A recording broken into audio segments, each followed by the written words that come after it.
নমস্কার বন্ধুরা, কাবুলি চানা এই ডিশটা কাবুল দেশ থেকে মানে আফগানিস্তান থেকে আমাদের ইন্ডিয়াতে আসা। নর্থ ইন্ডিয়ানদের কাছে এটা খুব ফেভারিট একটা ডিশ। শুধু নর্থ ইন্ডিয়ান কেন, আমাদের কলকাতার আমাদের বাঙালিদের কাছেও একটা ফেভারিট ডিশ। এই ডিশটাই আমি একটু অন্যরকমভাবে ট্রাই করেছি, সেটাই আজকে আপনাদের সঙ্গে শেয়ার করব। আমি তীর্থঙ্কর রায়, কিচেন অ্যান্ড ট্রাভেলস থেকে। চলুন দেখি। এই রেসিপিটা বানাতে কাবুলি চানার সঙ্গে আমি কালো চানাটা কি ইউজ করেছি। এখানে প্রায় 350 গ্রামের মতো কাবুলি চানা আছে, আর 100 গ্রামের মতো কালো চানা আমি নিয়েছি, যেটা রাত্রে আমি ভিজিয়ে রেখেছিলাম। সঙ্গে কি কি লাগছে দেখে নিয়ে: আমুল বাটার, 2 মাঝারি সাইজের আলু, রসুন, 3খানা পেঁয়াজ ইউজ করেছি, ঘি, হিং, টমেটো পিউরি, আদা, এই সাইজের আদা ইউজ করছি, ধনেপাতা, সর্ষের তেলে করব, কাঁচা লঙ্কা, জিরে গুঁড়ো, লঙ্কার গুঁড়ো, হলুদ গুঁড়ো আর ছোলে মশলা, স্বাদমতো লবণ। গ্যাসটাকে অন করে প্রথমে একটা কুকারে কাবুলি চানা আর কালো চানাটাকে আর 2টো আলু যেটা নিয়েছিলাম সেটাকে একসঙ্গে সিদ্ধ করে নেব। সঙ্গে কিছু মশলা ইউজ করছি: তেজপাতা, একটা বড় এলাচ, 2টো ছোটো এলাচ, দারচিনি, লং, 2টো কাঁচা লঙ্কা, রসুন 3খানা, একটা পেঁয়াজ হাফ করে এর মধ্যে দিয়ে দিলাম, 1 চামচ ঘি এর সঙ্গে মিলিয়ে দিলাম। এবারে এর মধ্যে গুঁড়ো মশলা যেগুলি আমার রাখা ছিল সেটা হাফ করে ইউজ করছি: হলুদ গুঁড়ো, ছোলে মশলাটা, জিরে গুঁড়ো আর লঙ্কা গুঁড়ো, সবকটাই আমি হাফ করে এর মধ্যে ঢেলে দিলাম। ভালো করে নাড়িয়ে চাড়িয়ে নেব।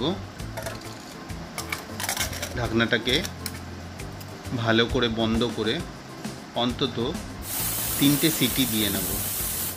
এতে আমার ছোলেটা ভালোভাবে সিদ্ধ হয়ে গেছে।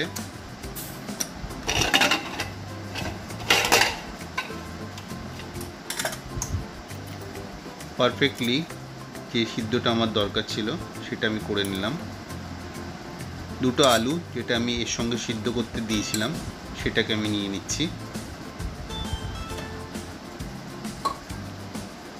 নামিয়ে রেখে দিলাম গ্যাস থেকে। দেখুন পুরো খুব ভালোভাবে আমার সিদ্ধ হয়ে গেছে। এবারে আরেক দিকে আদা, রসুন আর লঙ্কাটাকে একটা পেস্ট করে নিলাম। পেঁয়াজগুলিকে এমনি ছোটো ছোটো করে কেটে নিয়েছি। সিদ্ধ আলুটাকে একটা কাঁটা চামচের সাহায্যে এইভাবে স্ম্যাশ করে নেব।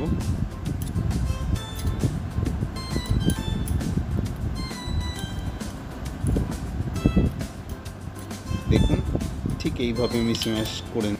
এবারে একটা বড় সাইজের কড়াই নিয়ে অনেকটা সর্ষের তেল ইউজ করব।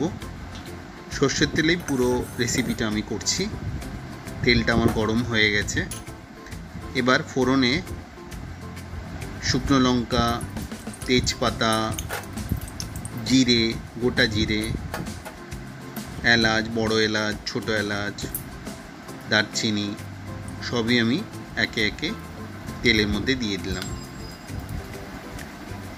তেলের সঙ্গে খুব ভালো করে মিশিয়ে নিলাম। এর পুরো স্মেলটা তেলের মধ্যে মিশে যাবে। এবার কেটে রাখা যে পেঁয়াজটা ছিল সেই পেঁয়াজটা এবার তেলের সঙ্গে মিশিয়ে দিলাম। অল্প একটু হিংও ইউজ করছি। হিংটা ছোলে ভাটুরেতে এর স্মেলটা খুব ভালো লাগে। অল্প একটু চিনি ইউজ করলাম, অল্প একটু লবণ। এবারে একে একে সব পেস্টগুলিকে কড়াইয়ের মধ্যে দিয়ে দিচ্ছি। রসুন, আদা, লঙ্কার পেস্টটা দিলাম, ভালো করে নেড়ে চেড়ে নিলাম। টমেটোর যে পিউরিটা রয়েছে সেটাও দিয়ে দিচ্ছি।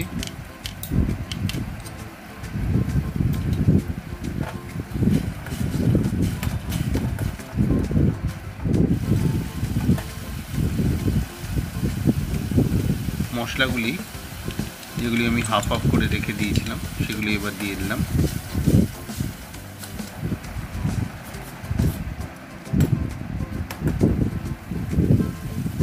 মশলা থেকে তেল বেরিয়ে আসছে দেখুন। এবারে আলু যেটা স্ম্যাশ করে রেখেছিলাম সেটা এবার মশলার মধ্যে দিয়ে দিচ্ছি। আলুটা দেওয়ার কারণ হচ্ছে ছোলে ভাটুরার যে গ্রেভিটা হয় একটু ভারী টাইপের হয় বা একটু থিক টাইপের আমার ভালো লাগে, তাই আমি আলুটাকে ইউজ করছি। আলুটা সম্পূর্ণ অপশনাল, আপনারা দিতেও পারেন নাও দিতে পারেন। কুকার থেকে সব ছোলে আর কালো ছোলেটাকে নামিয়ে অন্তত 15 থেকে 20 মিনিট অবধি এটাকে ফোটাবো। দেখুন খুব ভালোভাবে এটা মিশে যাবে। এবারে আমি এটাকে একটা সার্ভিং ডিশে নামিয়ে রাখছি। এই রেসিপিটা ছোট থেকে বড় সবারই প্রিয় একটা রেসিপি। এই ডিশটা বাড়িতে হলে আর অন্য কোনো সাইড ডিশের প্রয়োজন নেই। গার্নিশিংয়ের জন্য অল্প একটু ধনেপাতা দিয়ে দিলাম, ধনেপাতার ফ্লেভারটাও খুব ভালো লাগে। ছোলের এই রেসিপিটা ভাটুরা তো বটেই, যে কোনো অন্য আইটেম যেমন রাইস, পরোটা বা ফ্রাইড রাইস, নর্মাল রাইসের সঙ্গেও এটা খুব যায়। আমি অল্প একটু মাখনও অ্যাড করলাম। মাখনটা এর টেস্টটাকে আরও বাড়িয়ে দেবে। খুব আজকের যে রেসিপিটা এটা আপনাদের ভালো লেগেছে। এইভাবেই আমার এই চ্যানেলটাকে ফলো করবেন, কমেন্ট করবেন, লাইক করবেন আর সাবস্ক্রাইব করবেন। Thanks for watching.